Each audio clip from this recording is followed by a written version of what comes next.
ప్రస్తుతం మనతో పాటు శ్రీ శుభంకరి సేవా సమితి వ్యవస్థాపకులు స్మార్త నరహరి, బ్రహ్మశ్రీ దుగ్గిరాల యాజ్ఞవల్క్య దిలీప్ శర్మ గారు మనతో ఉన్నారు. గురువుగారితో మాట్లాడేద్దాం. నమస్కారం గురువు.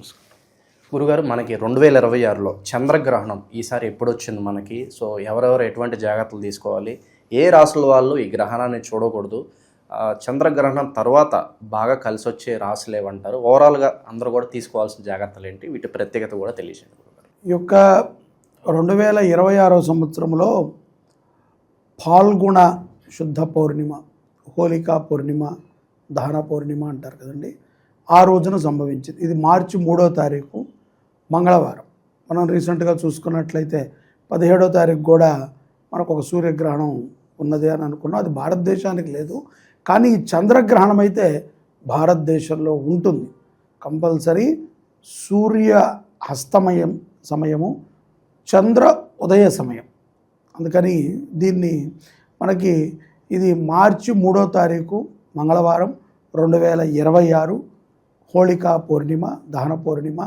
ఈ రోజున మనకి ఇది సోమ పరాగ్ చంద్రగ్రహణం.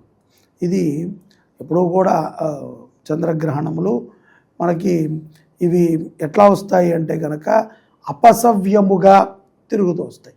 సో ఆగ్నేయం నుంచి నైరుతికి ఈ యొక్క చంద్రుడు ఏదైతే కేతుగ్రస్తం ఉన్నదో, ఈ గ్రహము ఈ చంద్రుడిపై నుంచి ఆగ్నేయం నుంచి నైరుతికి ప్రవేశిస్తాడు. రాహువుతో కూడుకుని కనుక మనకి వచ్చేటువంటి గ్రహణాన్ని సూర్యగ్రహణం అంటారు. కేతువుతో కూడుకుని వచ్చేటువంటి దాన్ని చంద్రగ్రహణం అంటారు. ఈ యొక్క గ్రహణ స్పర్శకాలము మధ్యాహ్నం మనకి భారతదేశం ప్రకారంగా 3:20 నుంచి మనకి సాయంత్రము 6:50 వరకు సంపూర్ణంగా దగ్గర 4 గంటల పాటు ఈ గ్రహణము ఉంటుంది. సర్వసాధారణంగా ఈ యొక్క పాల్గొన మాసము, ఈ యొక్క శిశిర ఋతువుల్లో మనకు ఎట్లా ఉంటుందంటే సూర్యుడు చంద్రుడు కూడా ఒక్కొక్కసారి మనకు మధ్యాహ్నం నుంచి కనబడతారు. మనకి సూర్యచంద్రులు ఇద్దరూ కూడా దర్శనమిచ్చేటువంటి సమయం ఇది. సో ఇప్పుడు ఈ ఆగ్నేయ దిశ స్పర్శకాలము మనకి ప్రధానం. ఇక మోక్షము నైరుతి.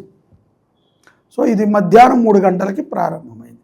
సో అందుకని గర్భిణీ స్త్రీలు కానీ, పిల్లలు కానీ, ఈ బాలబాలికలు కానీ, చిన్నపిల్లలు, వృద్ధులు, ముఖ్యంగా మెడిసిన్ మీద ఆధారపడే వాళ్ళు, బెడ్ రెటర్న్లో ఉన్నటువంటి వాళ్ళు, వీళ్ళందరూ కూడా ఉదయం 9-10 లోపలే వీళ్ళ యొక్క భోజన కార్యక్రమాలను ముగించుకుని ఈ యొక్క సూర్యకాంతిని కానీ చంద్రకాంతిని కానీ వీరి మీద పడకుండా చూసుకోవడం అనేటువంటిది ఉత్తమం. అలాగే దేవాలయాలు ఏవి ఉన్నాయో అవన్నీ కూడా దగ్గర ఒక 6-8 గంటల ముందులోనే వాటన్నిటిని కూడా మూసివేస్తారు. వాటన్నిటిని కూడా మళ్ళీ తర్వాత శుద్ధి చేసుకుని తీసుకుంటారు. ఇక చాలామందికి డౌట్ ఉంటుంది, పాల్గొన పౌర్ణమి రోజున మా తండ్రి గారు, తాతగారు ఎవరో పోయారని మా ఇంట్లో శ్రాద్ధకర్మ ఉన్నది, మరి దీన్ని ఎలా మనం చెయ్యాలి అని అనుకుంటే కనుక ఐదర్ కొన్ని విధానాల ప్రకారంగా కొన్ని ప్రాంతాలలో దీనిని ముందు రోజు చేస్తారు, తర్వాత రోజు చేసేటువంటి ఆచారం ఉంది. గ్రహణ సమయంలో పితృకార్యాలు నిషిద్ధం, ఆ రోజు చేయరు. అలా అని చెప్పి ఉదయాన్నే చేస్తారా అంటే ఈ యొక్క ఉదయం సూర్యోదయమైన తర్వాత నుంచి 2వ జాము ఆఖరి నుంచి 3వ జాము ఆఖరి మధ్యన మాత్రమే శ్రాద్ధకర్మలు చేయమని ఉంది. కాబట్టి 2వ జాము ప్రారంభం అవ్వకముందు చేయాలి. ఏ శ్రాద్ధకర్మ అయినా సరే, బ్రాహ్మణ, క్షత్రియ, వైశ్య, శూద్రులు ఎవరికైనా సరే, బ్రాహ్మణులకైతే 3-4 గంటలు పడుతుంది, వైశ్యులకి ఒక 2 గంటలు పడుతుంది, క్షత్రియులకి 1 గంట పడుతుంది. ఎవరికైనా 1 గంట తక్కువ అయితే పడదు, టకటగా చేసేసి కలిపేయలేరు కదా. కాబట్టి మరుసటి రోజు శ్రాద్ధకర్మలని చేసుకునేటువంటి సౌలభ్యం ఉంటుంది. లేదంటే ముందు రోజు ఆచార ప్రకారంగా ముందు రోజు కొంతమంది చేస్తూ ఉంటారు. ఇక్కడ ఇది ఎందులో మనకు సంభవించింది అంటారు. నేను సర్వసాధారణంగా ఏ గ్రహణం ఉన్నా సరే, ఎటువంటి మహాపర్వదినాలు ఉన్నా సరే, మనము పెట్టుకున్నదే సనాతన ధర్మం అని చెప్పి ఏదో బోర్డు పెట్టుకుని వ్యాపారం కాదు కదా. మనం చేసేటువంటి దాంట్లో 10 మందికి ఉపయోగం అవ్వాలి. ఎందుకంటే నేను స్మార్తము చదువుకుని గురువుల దగ్గర మిగతా విద్యలన్నింటినీ నేర్చుకుని, జ్యోతిష్ శాస్త్రాన్ని నేర్చుకుని, మంత్రశాస్త్రాన్ని ఇన్ని తెలిసినటువంటి నేను నాకు కుదిరితే మంచి చేయాలి. నేను లేకపోతే ఇప్పుడు స్వామి కార్యం స్వకార్యం 2 బాగుండాలి. ఆ సమయంలో నాకు శక్తి కావాలి, నేను విశ్వసించి ఎవరికైనా చేస్తే వాళ్ళకి పని అవ్వాలి. సో అందుకని మేము ఈ యొక్క గ్రహణం టైంలో కాశీలో గంగానది తీరమున ఎవరైతే కనుక ఈ గ్రహణ దోషము కోసమైతే పాల్గొంటారో వాళ్ళ గోత్రనామాలతో ఆ యొక్క కేతువుకి అలాగే నక్షత్రానికి ముఖ్యంగా పూర్వ ఫల్గుని నక్షత్రములో అంటే పుబ్బ నక్షత్రంలో కర్కాటక రాశి వారికి సింహరాశి వారికి ఇది కొంచెం ప్రభావము. ముఖ్యంగా పుబ్బా నక్షత్ర జాతకులు అంటే పూర్వ ఫల్గుని నక్షత్ర జాతకులు ఈ యొక్క గ్రహణ శాంతిని చేయించుకోవాలి. లేకపోతే ఏమిటంటే పీడకలలు రావటము, ఆర్థిక నష్టాలు, ఇంకా ఒకటి కాదు ఏదో ఒక చికాకు, తిండి తినకపోతే నిత్యం అనారోగ్యం. ఒకటండి, కలియుగంలో మూడు ధర్మాలు సత్యంగా ఉంటాయి. ఐదర్ పూర్తిగా భగవంతుడి మీద నీకు విశ్వాసం ఉంటుంది, రెండోది ధర్మం మీద విశ్వాసం ఉండటం, మూడోది అసత్యము పలకకుండా బతకటం. ఈ మూడిట్లో ఏది నువ్వు ఒక్కటి సక్రమంగా చేసినా నిన్ను ఈ యొక్క మహాపాతకాలు ఏవి నిన్ను చుట్టుకో. సత్యముగా నువ్వు అన్నీ నిజాలే మాట్లాడయ్యా అంటే ఎవడైనా ఉంటాడాడు? ఎవడో ఉంటాడు. వాడిని మనం కన్సల్టే చెయ్యం. వీడు నిజాలు మాట్లాడితే అమ్మ వీడి దగ్గరికే రాకూడదురా అని. అలాగే ఎవరైనా నువ్వు నీ దైవాన్ని నువ్వు ఆరాధన చేస్తూ ఉండు, ఇంకా ఇది తప్ప ఇంకోటి వద్దంటే అబ్బాయి 10 ఏళ్ళ నుంచి వస్తున్నానండి నాకు ఏ పని అవ్వలేదండి కదా. అలాగే మనము ధర్మంగా నీతిగా బ్రాహ్మడు ఎలా ఉండాలా, క్షత్రియుడు ఎలా ఉండాలా, వైశ్యుడు అలా ఉండటం కుదురుతోందా? కుదరదు. ఎక్కడో చోట కట్ చేస్తున్నాం. భార్య చెప్పిందనో, పిల్లలు చెప్పారనో, బంధుమిత్రులు చెప్పారనో, లేకపోతే మా గురువులు చెప్పారండి అక్కడెక్కడో గుళ్ళోకి వెళ్ళాము అక్కడ ఇవన్నీ కామంట ఇవన్నీ చేస్తున్నాం, ఇంకా ఏదో ఒక కారణం. సో అందుకని నేను అనేది ఏంటంటే ఈ మూడిటిని నువ్వు ఆచరణ చేయనప్పుడు డెఫినెట్లీ ఇలాంటి సమయం ఉన్నందున కాశీనగరంలో జరిగాడు ఆ యొక్క క్షేత్రంలో మన పేరుతో ఎవరు చేయరు. ఎవ్వరూ నేను మీకు కావాలంటే మీరు కట్టండి ఉన్నే చేస్తామండి అంటారేమో, కానీ మనమైతే కనుక ఆ పాప భీతి అవన్నీ మాకు సంసార బాధలు ఉంటాయి, మాకు కుటుంబాలు తప్పనిసరిగా చెయ్యాలి. చెయ్యకపోతే ఆ ఎఫెక్ట్ నాకు వస్తుంది. సో ఇంత ఘంటాపథంగా ఎందుకు చెప్తున్నామంటే కంపల్సరీ జరుగుతుంది కాబట్టి ఎంతోమంది నమ్ముతున్నారు. మరికొంతమంది అవకాశం ఉన్నవారు సద్వినియోగ పరుచుకుంటారని మీకు చెప్పడం తప్ప వేరే ఉద్దేశమే కాదు. అక్కడ మనము మా నవగ్రహాలకి అలాగే కేతువుకి అమావాస్యకి ఒక మంత్రం ఉంటుంది. అమావాస్య మంత్రానికి జపం చేయటం, ఉబ్బా నక్షత్ర జపం చేయటము, అలాగే ఇదంతా అయిపోయాక రుద్రాభిషేకం వాళ్ళ గోత్రనామాలతో చేయటం చేస్తాం. తర్వాత ఇక దాన ధర్మాలు అంటాయి. ఇవన్నిటికీ కూడా ప్రత్యక్షంగా వారు అక్కడికి రాలేకపోయినా కూడా వారి గోత్రనామాలతో మనం పరోక్షంగా కూడా జరుగుతుంది. చక్కగా వాళ్ళు మనకి కనిపించే నెంబర్కి సంప్రదించి వాళ్ళు పేరు నమోదు చేసుకోవచ్చు. అది వాళ్ళ అదృష్టం బట్టి జరుగుతూ ఉంటుంది. ఇంకొకటి ఈ యొక్క నక్షత్ర పుబ్బా నక్షత్రం కాబట్టి ఈ యొక్క కర్కాటక రాశి వారు ముఖ్యంగా ఈ యొక్క తులారాశి జాతకులు ఈ యొక్క కార్యక్రమాన్ని ఆచరణ చేసుకుంటాం మంచిది. కర్కాటకము కర్కాటక రాశి వారు సింహరాశి వారు ఈ యొక్క కార్యక్రమాలని చేసుకోవాలి. అలాగే నక్షత్ర శాంతులలో మనం దానాలు ఇచ్చేటువంటి వాళ్ళల్లో కర్కాటక రాశి వారు సింహరాశి వారు కంచు పాత్ర, ఆ కంచు పాత్రలో నెయ్యి వేసి, అలాగే చంద్రబింబం వెండితో ఉంటుంది కదా, చంద్రబింబం, పూర్ణ చంద్రబింబాన్ని లేదా అర్ధచంద్రబింబాన్ని వాళ్ళ శక్తి అనుసారంగా అది దానం ఇవ్వటం. అలాగే సర్పప్రతిమ కూడా బంగారంలో ఉంటే బంగారంలో వెండిదో సర్పప్రతిమ. అలాగే ఉలవలు ఉంటాయి కదా, ఆ ఉలవలు బియ్యము, వస్త్రము కూడా సిమెంట్ కలర్ వస్త్రం కానీ లేకపోతే 3-4 రంగులు కలిసినటువంటి వస్త్రాన్ని కానీ బ్రాహ్మడికి స్వయం పాకంతో కూడి దానాన్ని ఇవ్వటము ద్వారా అత్యంత విశేషమైనటువంటి ఫలితం. పోయినసారి గ్రహణము ఏదో ఒక మధ్యరాత్రి వచ్చింది, చంద్రగ్రహణం ఇట్లాగే వచ్చినప్పుడు మేము మా శుభంకరి పీఠంలో చేసాము. చాలామంది వచ్చారు, అందరూ చేసుకున్నారు. ప్రతిసారి ఏదో ఒక ఇటువంటి సందర్భాల్లో ఎందు నలుగురికి మంచి జరగాలి అనేటువంటి ఆకాంక్షతో చేస్తూ ఉంటాం. ఇక్కడ ఈ యొక్క కర్కాటక సింహరాశుల వారు తప్పనిసరిగా ముఖ్యంగా పుబ్బా నక్షత్రం వారు శాంతిని చేసుకోవాలి. వీళ్ళు అసలు గ్రహణాన్ని చూడకూడదు కదా, చూడకూడదు. తర్వాత రోజున ఆ రోజుకు రాత్రి వెంటనే గ్రహణం మనకు పోయిన తర్వాత 6:50కి 7 గంటలకల్లా సచేల స్నానం అంటారు. అంటే గ్రహణ సమయంలో ఏ బట్టలతో అయితే ఉన్నామో ఆ బట్టలతో స్నానాన్ని చేసి వెంటనే మన పూజా మందిరం దగ్గరికి వెళ్ళి శుభ్రం చేసుకొని దేవుడి దగ్గర దీపాన్ని పెట్టి అప్పుడు బయటికి వెళ్ళి అప్పుడు చంద్రుడిని చూడాలి. నేను స్నానం చేసి ఒక గంట అయిపోతుంది, మొత్తంగా చంద్రుని మీద ఉన్నటువంటి ఆ ప్రభావం మొత్తం తొలగి పూర్ణ చంద్రుడు దర్శనమిస్తాడు. ఆయన చూసి నమస్కారం చేసుకుని అప్పుడు పాలని, ఘనమైన పదార్థాలను తినకూడదు, లఘు పదార్థాలని, పండ్లు పాలు ఘనంగా ఉండేవి, మంచిగా బిర్యానీ తింటాను సార్ లేదా భోజనం చేసేస్తాను సార్ అని కాకుండా తగు పదార్థాలను తిని ఆ రాత్రి నిద్రించి మరుసటి రోజు ఉదయాన్నే మళ్ళీ శిరస్నానం చేసి దగ్గరలో ఉన్న దేవాలయానికి వెళ్ళి ఇందాక చెప్పినటువంటి సామాగ్రిని ఈ యొక్క కర్కాటక సింహ రాశి జాతకులు ఇవ్వాలి. అలాగే ముఖ్యంగా పుబ్బా నక్షత్ర జాతకులు, పోనీ మేమంతా ఇవ్వం సార్, ఇవన్నీ ఫేక్, నమ్మం సార్ అంటే పుబ్బా నక్షత్ర జాతకులు అయితే ఇవ్వాల్సిందే, వాళ్ళు గ్రహణ శాంతి చేయించుకోవాల్సిందే. లేకపోతే వాడికి పడేటువంటి ఇబ్బందులు అట్లా ఇట్లా ఉండవు. అవి ఏదో రకంగా ఇక్కడ భగవంతుడికి ఇవ్వకపోతే ఇందాక చెప్పినట్టుగా డాక్టర్కో యాక్టర్కో లాయర్కో ఇవ్వాల్సి వస్తుంది.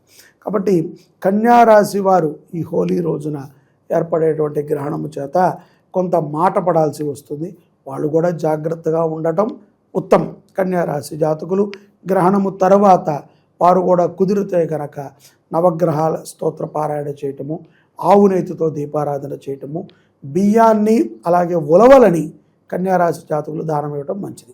మీనరాశి వారికి కొన్ని విపరీత పోకడలు ఎదురవుతూ ఉంటాయి.